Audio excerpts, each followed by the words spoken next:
Well, hello again. Welcome back. One of the handiest features in this particular file is that I make use of a feature that enables me to see inside this corridor structure. Now, of course, what we can see here is a really simple scene, and I know that if I just stretch these out, that all that really happens is that my character, which is the guy called Bob, walks from this door along a corridor and exits through this door. Nothing very much major, certainly not exciting, and certainly won't be winning any Oscars. But the handiest thing is that while as much as I want this scene to be filmed from the inside, I really like being able to see the inside from way out. So I can actually have a total manipulation of this scene from a very, very, very godlike perspective, which is really, really great. And that is done because we can see this corridor style structure is, no matter what angle I look at it from, is enabling me to see inside, because Maya is set to automatically cull the faces that are turning their backs to me. Now that takes a two-stage process to enable, but the real advantage is that if I go inside, for instance, we can see that it actually appears perfectly normal. I'll turn around this way, which is great news for us because it means that our cameras are going to pick up on that and film it like it was a normal scene. But when I get to the outside, those walls disappear and let me have a peek inside, which is great. That makes manipulation of other aspects, such as, oh, I need to enable my my reference layers again. Apologies. Makes the selection of things like these cameras a little bit easier without me accidentally clicking things that I don't want to click. Which is great news. And I'll do the same for these lights.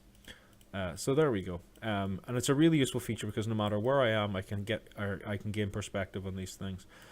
So we're gonna switch this on. It's a really important feature, and it will help you, especially for any of you that are working on indoor scenes set in rooms, corridors, or buildings, or spaceships. This can be a very handy way for you to get inside your scenes without having to take the entire thing apart or manipulate it from the inside. For instance, if I was inside the scene trying to manipulate this camera, it would be a lot more difficult because my view would be completely constrained, and that's a little bit annoying.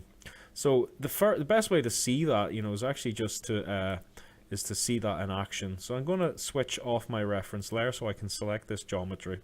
What you're looking for is to go into your attribute editor, and you're looking for the shape tab. In this case, it's mesh corridor shape, okay? And what we want to look is at the mesh component display. And underneath mesh component display, we have a bunch of options. And here we can see that backface culling has been enabled in full. If I was to disable this, like switch it off basically, we get the geometry as it normally would appear. And then you can see the difficulty in my task in terms of being able to see inside and trying to edit my cameras through there. It would be a bit of a nightmare, and the sort of nightmare I don't want. So I'm going to switch my backface culling back on, so it's full.